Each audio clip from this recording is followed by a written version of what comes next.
Y nos olvidamos que el propósito por el cual Dios nos llamó es siempre para ir hacia afuera, afuera, afuera, afuera. Cristo Jesús nunca nos pidió que levantásemos iglesias. Cristo Jesús nunca nos mandó a levantar edificios. ¿Cuántos saben eso? Incluso cuando David le dijo a Dios: Señor, no lo veo bien que yo viva en una casa de lujo como rey, que tú vivas en una tienda hecha de pieles y de telas, que no es permanente, que no es fija, que tú vivas tu presencia esté en una carpa. Y el Señor le contesta a David, le dice: ¿qué casa me vas a edificar tú? Si el cielo es mi trono y la tierra es el estrado, es donde reposo mis pies. ¿Qué casa me vas a edificar si todo lo he creado? Si yo no quepo en ningún edificio humano. Okay, al final, todos conocéis la historia. Al final, Dios, como siempre lo ha hecho, porque siempre ha querido estar con el hombre, morar con el hombre, se ha rebajado, entre comillas, aunque no es la palabra correcta, y ha dicho: pues bien, voy a habitar, mi presencia se va a manifestar en este cajón de madera forrado de oro, lo que hoy en día llamamos el arca del pacto. Hoy en día en el Nuevo Testamento va más allá y dice: pues voy a hacer de vosotros ahora sois mi templo, voy a morar en vosotros. Entonces, lo que quiero que entendáis con eso es que si somos el templo, no lo limitemos, no encerremos al Dios creador del cielo y del universo, al Dios cuyo trono es el cielo. ¿En cuántos saben que el cielo, el hombre no es capaz de medirlo? Y la tierra es el estrado de sus pies.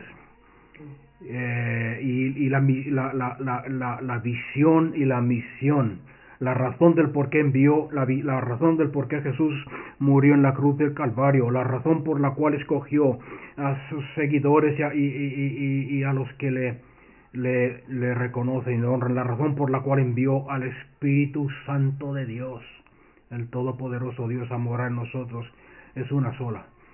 Y no es para tenerlo encerrado, es para soltarlo. Es por eso que la palabra de Dios nos dice en Mateo 28, 18, y acercándose Jesús a los discípulos, les habló diciendo: toda autoridad me ha sido dada en el cielo y en la tierra. Id pues y haced, ¿qué?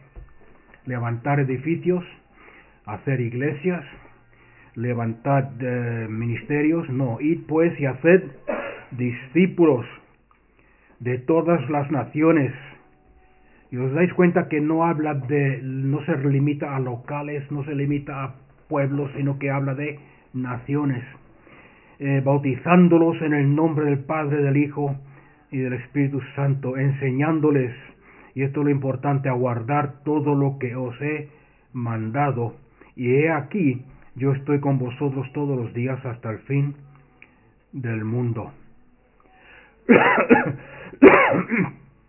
Amén, ¿lo entendéis, no? Entonces, la misión es hacer discípulos. ¿Qué es un discípulo? Un discípulo es alguien que hace lo que hace su Señor, alguien que vive como vive su Señor, alguien que aprende de su Maestro, en este caso Cristo Jesús, y anda y vive y habla igual que Él. Cuando un discípulo de verdad se levanta porque en obediencia a Dios, no debería haber diferencia entre escuchar a Jesús hablar y al discípulo hablar, a Jesús obrar y al discípulo obrar, a Jesús amar y al discípulo amar, a Jesús perdonar y al discípulo perdonar, y así podemos continuar con todo el Evangelio. Jesús mismo nos dejó ejemplo y nos dijo: todo lo que yo hago es porque he visto a mi Padre hacerlo primero, y yo hago, repito, lo que Él hace, yo hago lo que Él hace. Todo lo que yo hablo es porque he oído a mi Padre hablarlo. El que me ha visto a mí ha visto al Padre. Id pues y hacer discípulos. El apóstol Pablo decía palabras que hoy en día es muy raro escuchar a un creyente decirlas, porque siempre nos excusamos con esa frase que parece muy bonita, muy espiritual, pero que no es bíblica, donde le decimos a la gente, no te fijes en mí, fíjate en Cristo. Eso no está en la Biblia. Pablo, ¿qué dice? Todo lo contrario. Dice, fíjate en mí, imítame a mí como yo imito a Cristo. Si nosotros tenemos que excusarnos con esa frase inventada, entonces tenemos que examinarnos y decir, ¿qué estoy haciendo? Y no estoy hablando de perfección, es lógico, pero sí, no estoy hablando de perfección, porque nuestra perfección, como vimos el domingo pasado, creo que fue, está en Cristo, cuando estamos en Cristo. Y mientras más estamos en Cristo, y mientras más comunión tenemos con Él, y mientras más relación tenemos con Él, y mientras más nos llenamos de su palabra, y mientras más oramos, ¿sabéis lo que está pasando, no? Vamos a ir cambiando nuestra forma de hablar, nuestra forma de pensar, nuestra forma de actuar. ¿Por qué? Porque estamos aprendiendo a vivir con la mente de Cristo. La mente de Cristo. Entonces, el desafío esta noche es no olvidarse de esto, que es de Mateo 28, lo que se llama la Gran Comisión.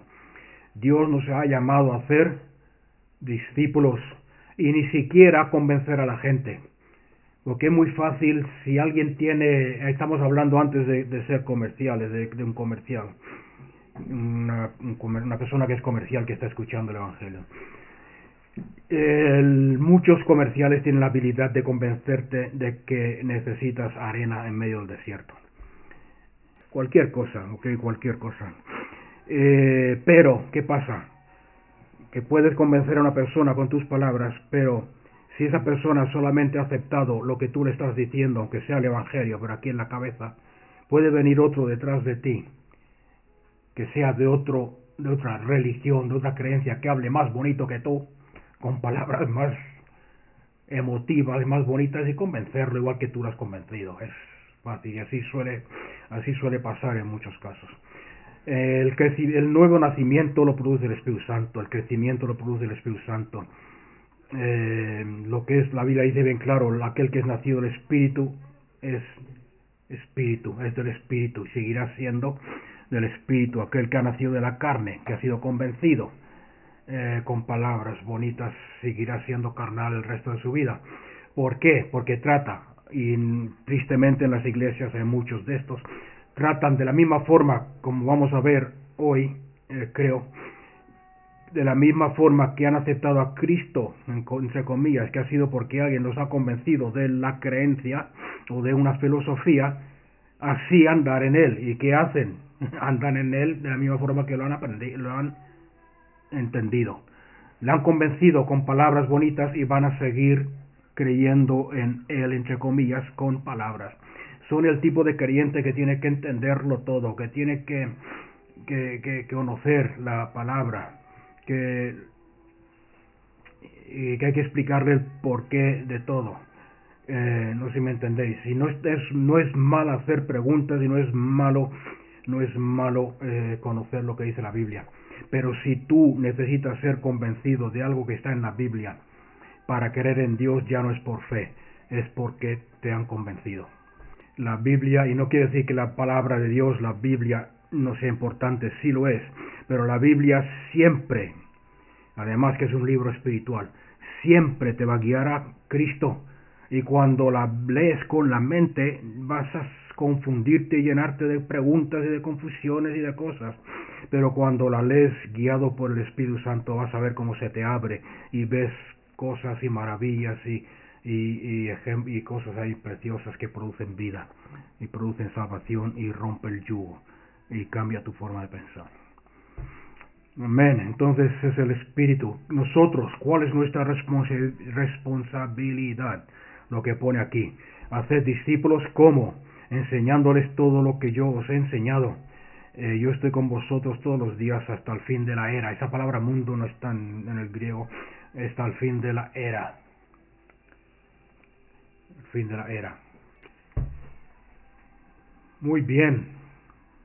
Vamos a ver un versículo entonces de Romanos 1. Lo que iba a decir, nuestra responsabilidad es sembrar la semilla.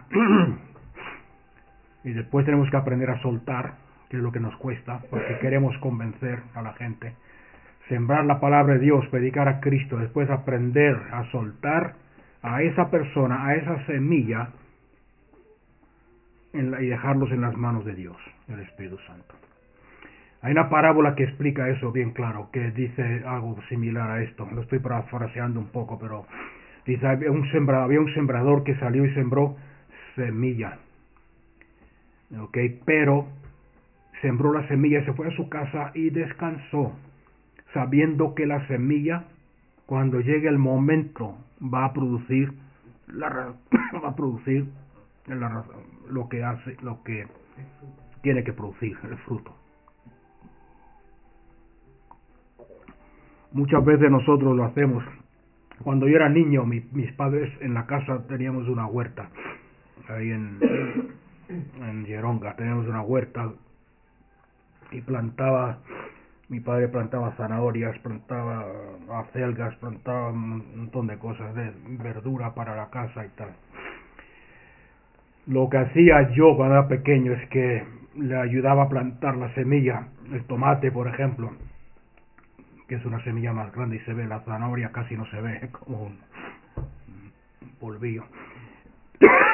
Lo que hacía yo cuando no estaba nadie mirando es que iba con un palo y escarbaba a donde había plantado la semilla a ver si estaba cambiando, a ver si salía algo, a ver si tal, o si tal. ¿Y qué pasa cuando haces eso? Cuando levantas la tierra y escarbas y sacas la semilla, la estás matando. Y lo mismo pasa en lo espiritual. Tenemos que sembrar la semilla y confiar en que la semilla es la palabra viva de Dios y produce aquello por lo cual ha sido enviada. Y que la palabra de Dios no vuelve vacía. Y que el Espíritu Santo es el que produce el cambio, el nacimiento y el crecimiento.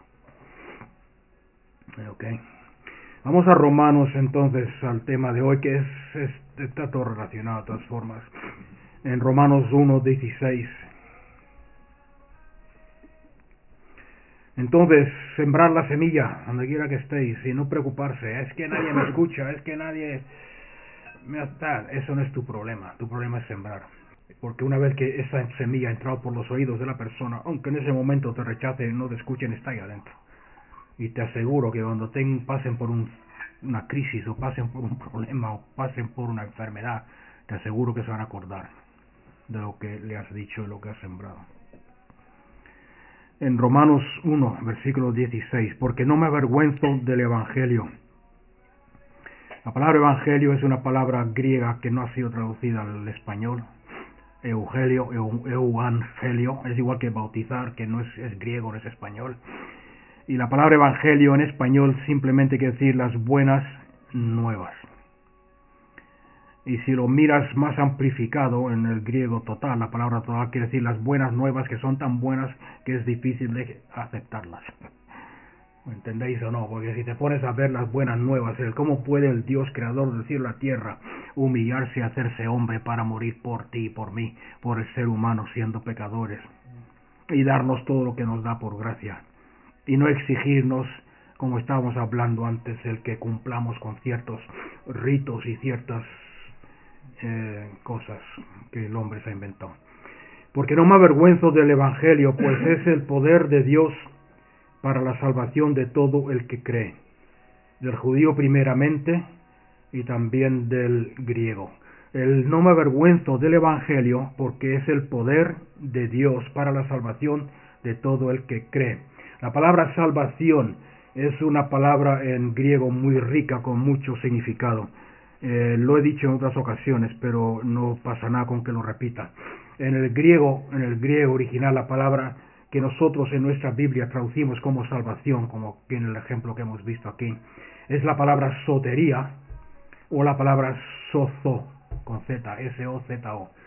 Sotería es donde sacamos los que habéis ido o habéis estudiado teología, es soteriología, que quiere decir la enseñanza el estudio de la salvación, de todo lo que es el tema de salvación. Y la palabra sozo son dos palabras que se traducen como salvación en nuestras Biblias, pero en el Nuevo Testamento son palabras muy especiales con mucho sentido. Por ejemplo, la palabra sozo, que es la más común en el Nuevo Testamento, tiene tantas facetas que tenemos que, como he dicho antes, que a veces es difícil creerlo, todo lo que está envuelto, y muchas veces como creyentes las separamos y decimos esto sí, esto no. ¿Cuántas veces habéis escuchado a algún creyente decir, es mucho, sobre todo aquellos que están en contra de la sanidad del cuerpo físico? Es que es más importante la sanidad, es mucho más importante la salvación del alma que la sanidad del cuerpo. ¿Habéis escuchado eso antes? Sin embargo, la palabra sozo quiere decir tanto sanidad como salvación, como estar completos en Dios, que no nos falte nada, estar seguro. Perdón. Todas esas definiciones que os estoy dando, en el griego usa la misma palabra sozo. Vamos a ver algunos ejemplos en Romanos 10, 9 al 10. Que si confiesas con tu boca a Jesús por Señor, y crees en tu corazón que Dios le resucitó entre los muertos, serás salvo. Porque con el corazón se cree para justicia y con la boca se confiesa para salvación. Esa palabra salvación al final, porque con el corazón se cree para justicia y con la boca se confiesa para sozo, que quiere decir para salvación. ¿Qué más hemos dicho? Para sanidad, para estar completo en Dios, para seguridad, para y todos los demás significados. ¿Okay? Entonces eso es importante que lo sepamos. De hecho, como he dicho muchas veces en la traducción antigua de la Reina Valera, la del 1500 y la siguiente antes de la 1960, usa la palabra salud, no la palabra salvación en todos estos versículos. Porque con el corazón se cree para justicia, con la boca se confiesa para salvación, con la boca se confiesa para sanidad, con la boca se confiesa para estar completos en Dios, con la boca se confiesa para seguridad. En Efesios 2, 8 al 9. Efesios 2, del 8 al 9. Dice, porque por gracia habéis sido salvos, por gracia. Y eso ya lo entendéis todos, ¿no? Que no tiene nada que ver con tus obras ni tu esfuerzo. Esa palabra habéis sido salvos es la palabra sozo. Por gracia habéis sido salvos, por gracia habéis sido sanados, por gracia habéis sido hecho completo, por gracia habéis sido hechos seguros por medio de la fe. Y esto no es de vosotros, es un don de Dios, es un regalo de Dios. No por obras, para que nadie se gloríe y diga yo soy salvo, o yo soy santo, o yo soy perfecto porque me esfuerzo, como hacía el fariseo en los tiempos de Jesús, porque ayuno 2 veces por semana, o porque hago esto, porque hago otro, porque no falto a ningún culto. Okay, entonces vemos ahí la palabra sozo. Como he dicho antes, hecho completo, sano, liberado de los demonios. Todo viene de la misma palabra sozo en el griego. Y lo único que determina de qué está hablando, si está hablando de sanidad, de libertad, liberación o de salvación, tal como lo entendemos, es por el contexto. Pero incluso resucitar los muertos, usa la palabra sozo en la Biblia, en el Nuevo Testamento. Vamos a ver un ejemplo en unos momentos. Marcos 6:56, ¿okay? Vamos a ver muchos versículos hoy, así que porque quiero que aprendéis también a interpretar la Biblia, a entender lo que estamos leyendo.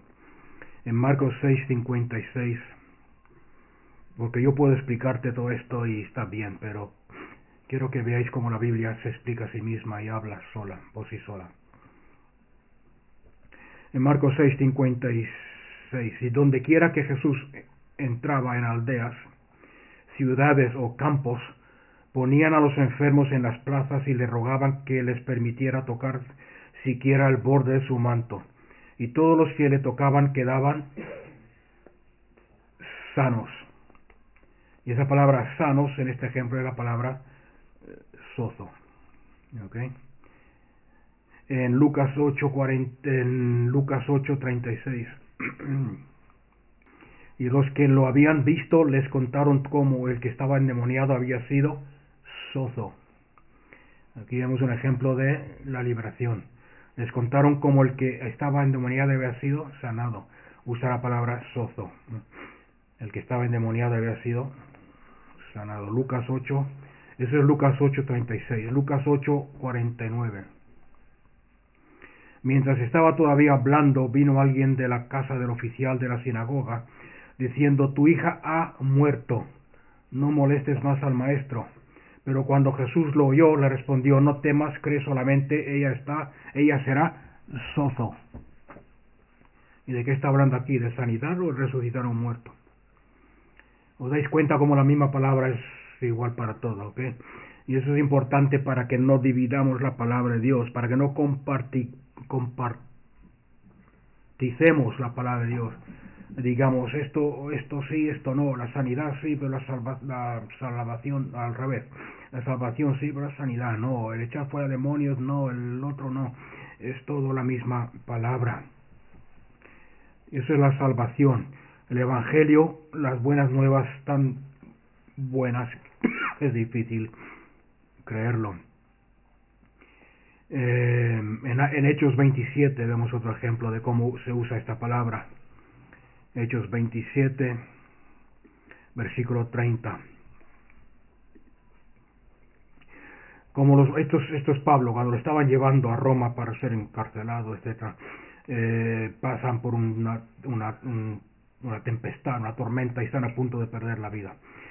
Como los marineros trataban de escapar del barco y habían bajado el esquife al mar bajo pretexto de que se proponían echar las anclas desde la proa,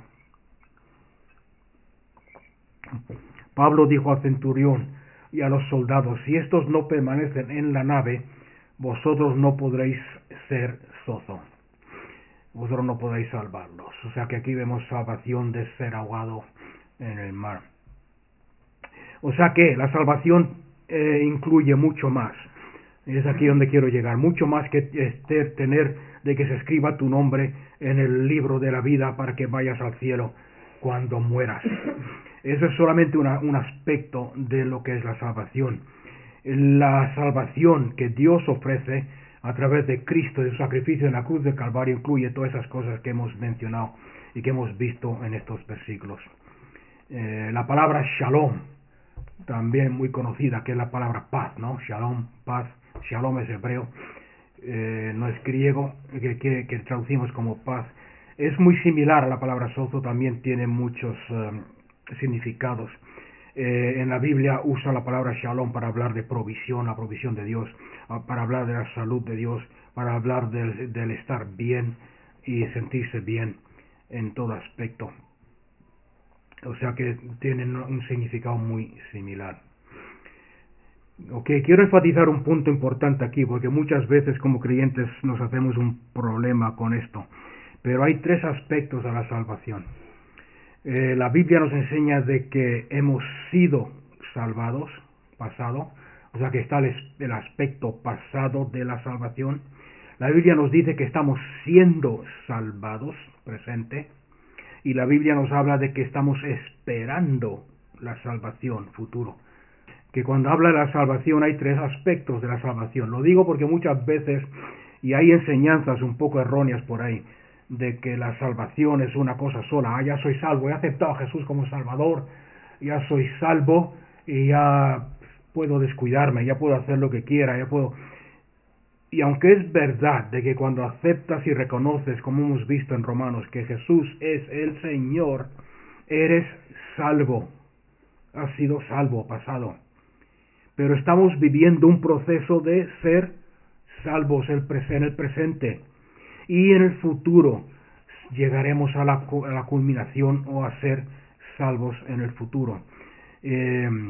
O sea que es algo que está ya es algo que ya está hecho, completo, es algo que está en el proceso de cumplirse, y es una esperanza, como dice el apóstol Pablo, que esperamos en el futuro. Vamos a ver algunos ejemplos del pasado, volviendo a la Biblia, en Efesios 2:8. Efesios 2:8, y acordarse que tenemos que hacer discípulos, o sea que todo esto es bueno saberlo y conocer estos pasajes para cuando le hagas discípulos. cuando Dios te mande a hablarle a alguien de Cristo, cuando Dios te dé un discípulo. Todos tenemos que tener discípulos, enseñarles lo que tú has aprendido. Dice, porque por gracia habéis sido, ¿esto qué es? ¿Pasado, presente o futuro? Por gracia habéis sido salvados por medio de la fe, y esto no es de vosotros, porque es un don, es don de Dios en el pasado. En el momento que tú reconoces que Jesús es tu Señor, y que ya no mandas tú sobre tu vida, entonces eres salvo. Tito 3:5. Tito 3, versículos 5 y al 7. Él nos salvó, otra vez en el pasado. Él nos salvó, no por obras de justicia que nosotros hubiéramos hecho, sino conforme a su misericordia, por medio del lavamiento, de la regeneración y la renovación. Y acordarse lo que dije antes, por el Espíritu Santo. Es el Espíritu Santo el que hace todo esto, que Él derramó sobre nosotros abundantemente por medio de Jesucristo nuestro Salvador, para que, justificados por su gracia, fuésemos hechos herederos según la esperanza de la vida eterna. O sea, aquí tenemos 2 o 3 ejemplos de la salvación ya hecha en el pasado. Vamos a ver el presente, 1 Corintios 1:18. Lo estoy leyendo en la versión, la nueva traducción. Fíjate lo que dice, es poderoso. El mensaje de la cruz es una ridiculez para los que van rumbo a la destrucción. Es ridículo. Pero nosotros, fijarse, que vamos en camino a la salvación, sabemos que es el poder mismo de Dios. Eso es el presente. Vamos en camino a la salvación. Ok, he escogido esta versión porque en otras, aunque se entiende igual, no lo dice tan claro. Aquí tenemos otro ejemplo, otra versión, porque la palabra de la cruz de Cristo ciertamente es una necedad para los que se están perdiendo, pero para los que están siendo salvos, presente, siendo salvos, para nosotros es poder de Dios. Okay.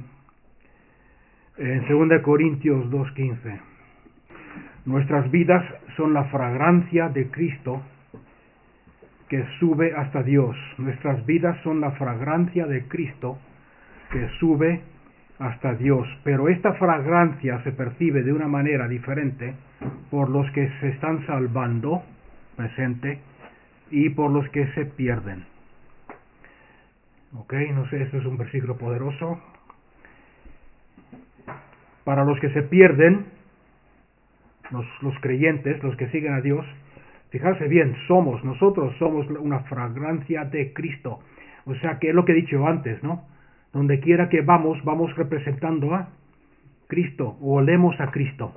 Hablamos como Cristo, deberíamos hablar como Cristo, pensar como Cristo, actuar como Cristo y oler como Cristo.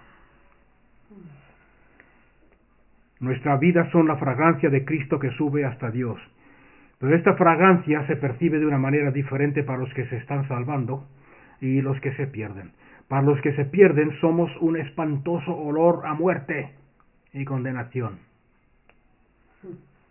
Pero para aquellos que se salvan somos un perfume que da y produce vida. Y después hace una pregunta, ¿y quién es la persona adecuada para semejante tarea? Sigue diciendo el versículo 17, ya veis, no somos como tantos charlatanes que predican para provecho personal, para ganar número, para ganar fama. Nosotros predicamos la palabra de Dios con sinceridad y con la autoridad de Cristo, sabiendo que Dios nos está observando. O sea que esto es importante que lo tengamos en cuenta. Para los que se salvan somos fragancia de Cristo. Para los que se están perdiendo somos un espantoso olor a muerte y condenación. O sea que se sienten, la gente que no quiere entender, no quiere conocer a Cristo, cuando tú le hablas, como decía antes la hermana, le hablas de tu esperanza en Dios, le hablas de tu fe en Cristo, le hablas de que cuando pasas por los mismos problemas que ellos, tú ves la vida de otra perspectiva, se sienten condenados, te dicen, no quiero escucharte, eres un fanático, eres un tal, otro día te escucho. ¿Por qué? Porque huelen se dan cuenta de que si no, se dan cuenta que le estás diciendo la verdad, pero no quieren aceptarla, entonces hueles a condenación.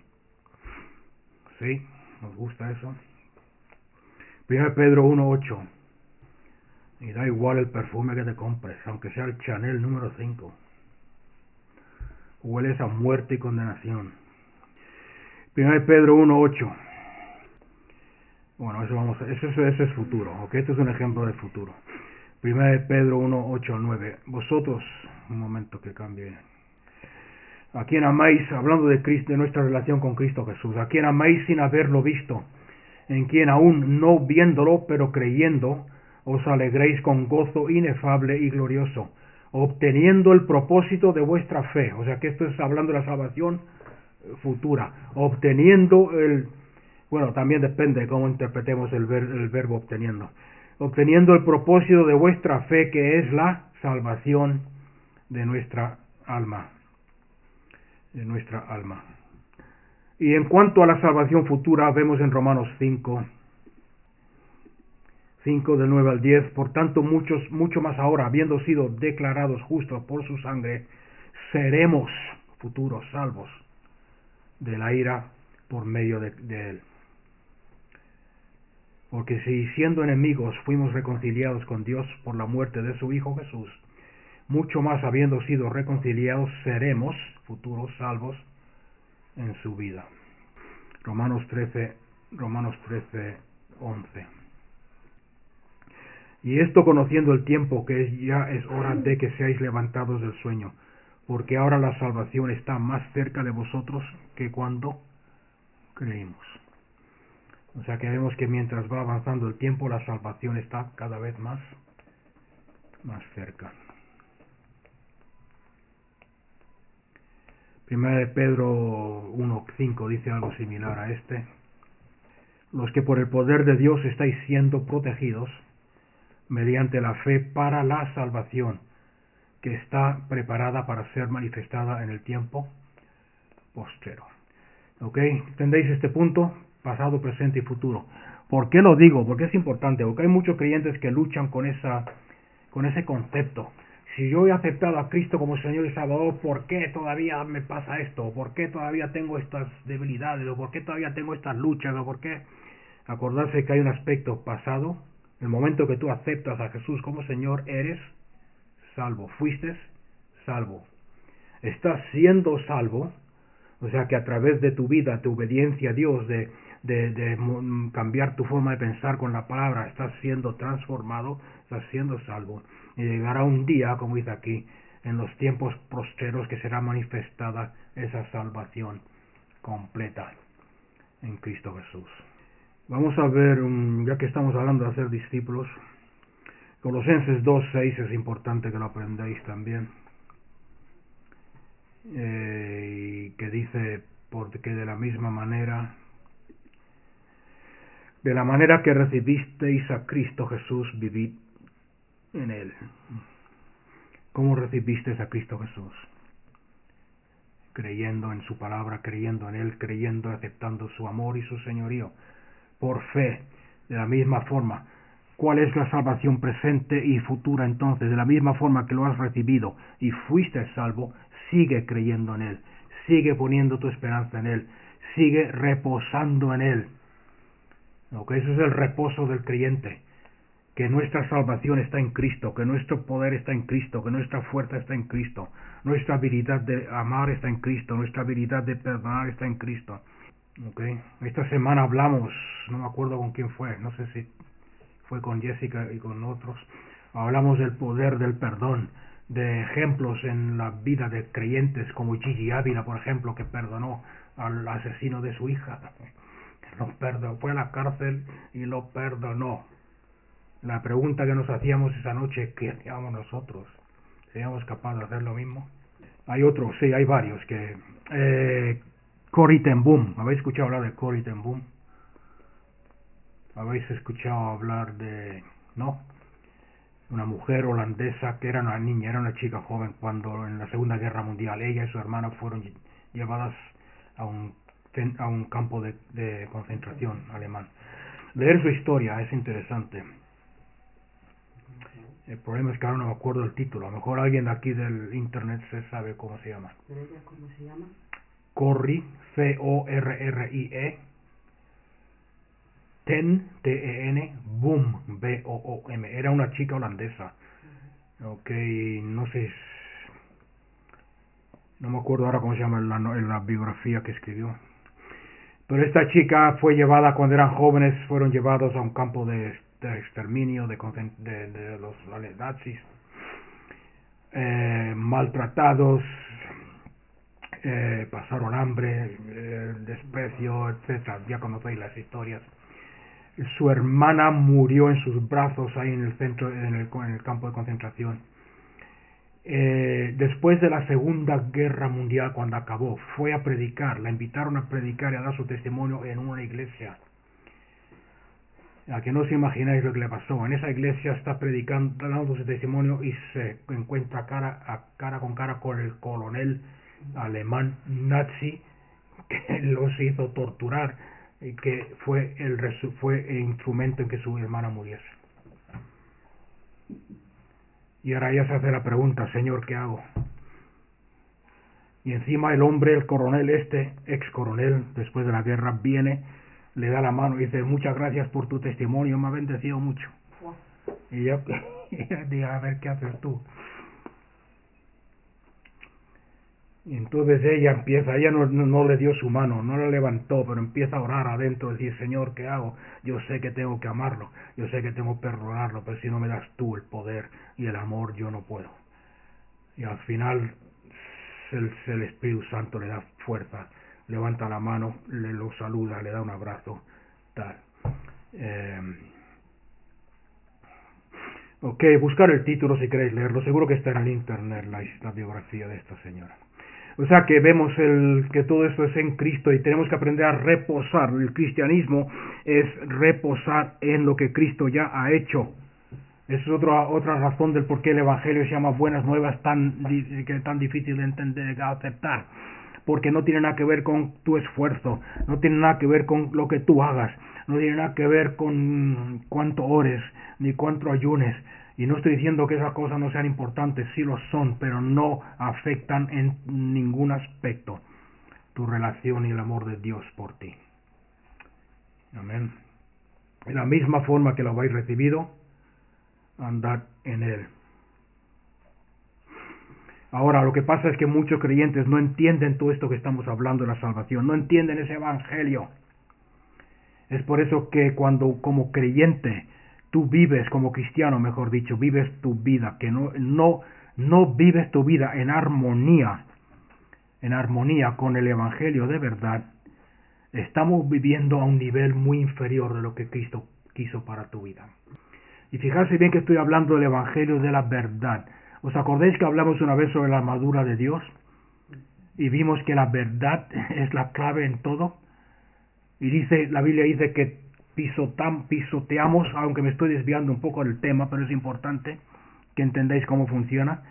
Todo potestad, todo principado, todo tal ha sido puesto debajo de nuestros pies.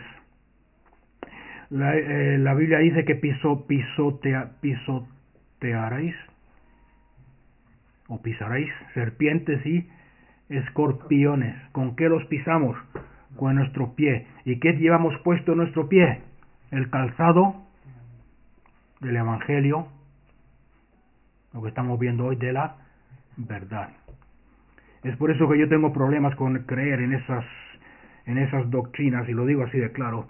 Todas esas enseñanzas populares, y eran muy populares más antes, cuando era más joven que ahora no se escucha tanto, pero esas enseñanzas sobre la guerra espiritual, que si hay que atar al hombre fuerte, que si hay que echar abajo a no sé qué, que si hay que... Algún día estudiaríamos más en detalle esto, que si hay que atar al hombre fuerte, echar abajo la potestad sobre Murcia, no sé qué, no sé cuánto, el Satanás, ¿me entendéis o no? Te ato, te reprendo, te esto, te lo otro. ¿Con qué pisamos las serpientes y los escorpiones? ¿Y qué es lo que está debajo de nuestros pies? La verdad. O sea que no vamos por ahí atando, desatando, reprendiendo, tal, vamos con la verdad por delante. La verdad siempre vence. ¿Cómo le contestó Jesús a Satanás cuando estaba siendo tentado? Con la verdad. Me estás diciendo esto, Satanás, pero la verdad es que la Biblia dice que no tentarás al Señor tu Dios. ¿Entendéis? Esa es la lucha espiritual verdadera. Y si no entendemos, si no vivimos en armonía con ese poder del Evangelio que estamos viendo hoy, vivimos muy por debajo de... Y la cosa es, lo triste es que la mayoría de los cristianos se acostumbran a vivir ahí, a vivir en ese nivel. Dios nos ha llamado a vivir aquí y estamos viviendo aquí. No me hables de que soy hijo de Dios, no me digas de que Cristo Jesús lo ha hecho todo por mí. No, ¿cuántas veces? Incluso gente aquí que han hablado, amigos, le han dicho, no, yo necesito que me pongan leyes y necesito que me controlen, y tú necesitas que te pongan leyes para servir a Cristo, es porque tristemente, y lo digo así de claro, no has nacido de nuevo. Porque el que ha nacido de nuevo no peca más. ¿Por qué no peca más? Porque tu naturaleza ha cambiado. Un pecador produce pecado. Un hombre o mujer justa, santificado por Dios, produce obras de justicia. Quiero que veamos un poco, para terminar, el camino de Romanos. Y esto es importante cuando compartáis el Evangelio con alguien. ¿Habéis escuchado hablar del Camino de Santiago? El Camino de Santiago es un camino que, según la cultura, tú caminas ese Camino de Santiago, vas caminando, no sé, depende de dónde empieces, pero son un montón de kilómetros. ¿Por qué? ¿Por qué lo hacen muchos? Porque en cada lugar te van sellando el pasaporte, ¿no? Un pasaporte especial. Y cuando llegas al final te garantizan el perdón de tus pecados. Esa es la tradición, la religión. Eso es el camino de Santiago, esfuerzo humano. Yo os voy a enseñar el camino de Romanos, que es el camino a la salvación. Y si te aprendes estos versículos de memoria y aprendes a usarlos, es lo que la gente necesita a escuchar, es lo que tienes que compartir con la gente. El primer paso, Romanos 3:23. Por cuanto todos pecaron y están privados de la presencia o de la gloria de Dios. Otra versión dice, por cuanto todos pecaron y están destituidos de la gloria de Dios, que es igual que privados. Otra versión dice, porque todos pecaron, todos. ¿Cuántos son todos? Todos. Todos pecaron y no pueden alcanzar, dice otra versión, la gloria de Dios. Ese es el primer paso. La persona tiene que reconocer, tú tienes que reconocer de que todos hemos pecado. ¿Qué es el pecado? El pecado no es hacer cosas malas. El pecado es negar a Dios. El pecado es no creer en Cristo. El pecado es rechazar a Cristo Jesús, etc. Porque todos hemos pecado y estamos privados de la gloria de Dios. Segundo paso, Romanos 6:23. Apúntalos y apréndetelos de memoria. Y no tienes que repetirlos de memoria, pero en tus propias palabras saber explicar esto. Porque la paga del pecado es la muerte, pero la dádiva o el regalo de Dios es vida eterna en Cristo Jesús el Señor. Porque todos hemos pecado y no podemos alcanzar, aunque nos esforcemos, la gloria de Dios. Segundo paso, y la paga del pecado, de ese pecado, de rechazar a Cristo, es la muerte. Mas Dios nos da vida eterna en Cristo Jesús, Señor nuestro.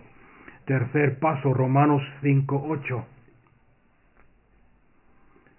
Estoy diciendo paso, aunque no me gusta eso porque lo convertimos en fórmulas. Pero es para que me entendáis. Romanos 5:8. Pero Dios demuestra su amor hacia nosotros en que, siendo nosotros pecadores, Cristo murió por nosotros. En otras palabras, aunque tú rechaces a Cristo, Cristo murió por ti. Aunque tú digas que no quieres creer en Cristo, Cristo murió por ti. Cristo Jesús no va a morir por una persona El momento que digas, sí, yo creo en Cristo, y Jesús va y muere por ti. No, Cristo Jesús ya murió por los pecados del mundo. ¿Por qué? Porque de tal forma, como dice aquí, Dios muestra su amor hacia nosotros, siendo aún pecadores, Cristo murió por nosotros. Después vemos en Romanos 10, del 9 al 10. Si con tu boca confiesas a Jesús como Señor, tiene que ser con tu boca, no con tu corazón, no con tus pensamientos. Si confiesas a Jesús como Señor y crees en tu corazón que Dios lo resucitó de entre los muertos, serás salvo. Porque con el corazón se cree para justicia, pero con la boca se confiesa para salvación. Versículo 13. Porque todo el que invoque el nombre del Señor será salvo. Sabéis lo que es invocar, ¿no? Todo aquel que clame, todo aquel que diga, Señor, ten misericordia de mí. Señor, sálvame. Y ese es el evangelio, ese es el camino de Romanos hacia la salvación. O sea que os recomiendo que lo aprendéis, que lo meditéis, que lo conozcáis, que sepáis como lo que dice la Biblia acerca de la salvación.